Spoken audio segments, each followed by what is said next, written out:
नमस्कार, आप live cities देख रहे हैं। मैं हूं जय शुक्ला। देखिए, बिहार में इन दिनों हाहाकार मचा हुआ है। खास तौर पर अगर हम बिहार की राजधानी पटना की बात कर लेते हैं तो यहां तो ऐसी स्थिति उत्पन्न हो गई है कि हड़कंप मचा हुआ है। और किस कारण से मचा हुआ है वो भी जान लीजिए। दरअसल बिहार में डेंगू अब आक्रामक होता जा रहा है और राजधानी पटना के कई इलाके जो है वो हॉटस्पॉट बनते जा रहे हैं। एक बार फिर से बड़ी संख्या में मरीजों को के मिलने से स्वास्थ्य विभाग में या स्वास्थ्य महकमे में हड़कंप मचा हुआ है। इसके साथ ही 15 दिनों में जितने लोगों की जान चली गई है उनका आंकड़ा भी हम आपको बताएंगे, तो आप कहिएगा कि वाकई में ये डेंगू कितना खतरनाक रूप लेता जा रहा है बिहार में और इससे कितना सावधान रहने की जरूरत है। देखिए, हम आपको आंकड़ा समझाते हैं, खबर बताते हैं क्या है।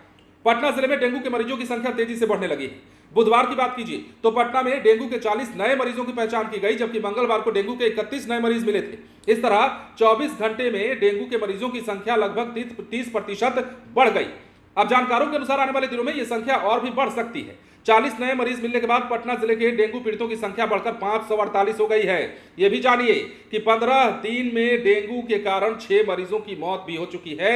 पटना में डेंगू के हॉटस्पॉट की अगर बात करें तो कंकड़बाग, बांकीपुर, नूतन राजधानी, अजीमाबाद, पटना सिटी, पाटलिपुत्रा अंचल के कई मोहल्ले शामिल हैं। तो वहीं पर डेंगू नियंत्रण के लिए नगर निगम ने बुधवार को 500 टीमों को रवाना भी किया। ऐसा नहीं है कि स्थानीय जो है जनप्रतिनिधि कुछ नहीं कर रहे हैं, महापौर की ओर से कार्रवाई की जा रही है और इसे देखते हुए वो तमाम सुविधाएं मोहल्लों में प्रदान की जा रही हैं जिससे कि मच्छरों का आतंक कम हो और लोग कम से कम संख्या में संक्रमित हो सके।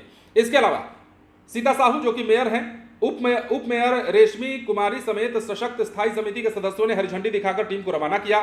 टीम पुराने लॉग बुक का भौतिक सत्यापन भी करेगी ताकि पता चले कि कहां और किस इलाके में फॉगिंग और एंटी लार्वा का छिड़काव किया गया है। टीम सभी घरों से फीडबैक भी लेगी।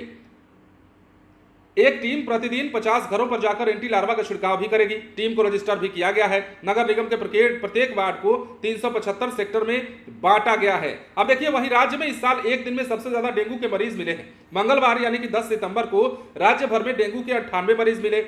इसमें सबसे अधिक 44 मरीज पटना में, जहानाबाद में 8, नालंदा में 6, समस्तीपुर में 6, भोजपुर में 5, बेगूसराय 4, पूर्वी चंपारण 4, सारण 4, भागलपुर 4, वैशाली, पूर्णिया, गया में 3-3 मरीज मिले। औरंगाबाद, मुजफ्फरपुर, सिवान में 2-2 मरीज मिले डेंगू के। किशनगंज और पश्चिम चंपारण में 1-1 डेंगू के नए मरीज मिले।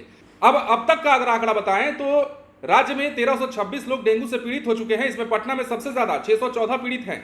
लगभग की अगर बात करें तो गया में 80, मुजफ्फरपुर में 62, समस्तीपुर में 57, नालंदा में 53 और वैशाली में 32 डेंगू पीड़ित मिल चुके हैं। तो ये आंकड़ा अपने आप में डराने वाला है और बिहार में डेंगू किस प्रकार पांव पसार रहा है इसकी वानगी एक बार फिर से देखने को मिली है। और यही कारण है कि स्वास्थ्य महकमा हो या फिर नगर निगम हो, दोनों ही अलर्ट मोड पर हैं। राजधानी पटना के कई इलाकों में जो परिस्थिति उत्पन्न हुई है वो चिंता का विषय। बने रहें लाइव सिटीज के साथ।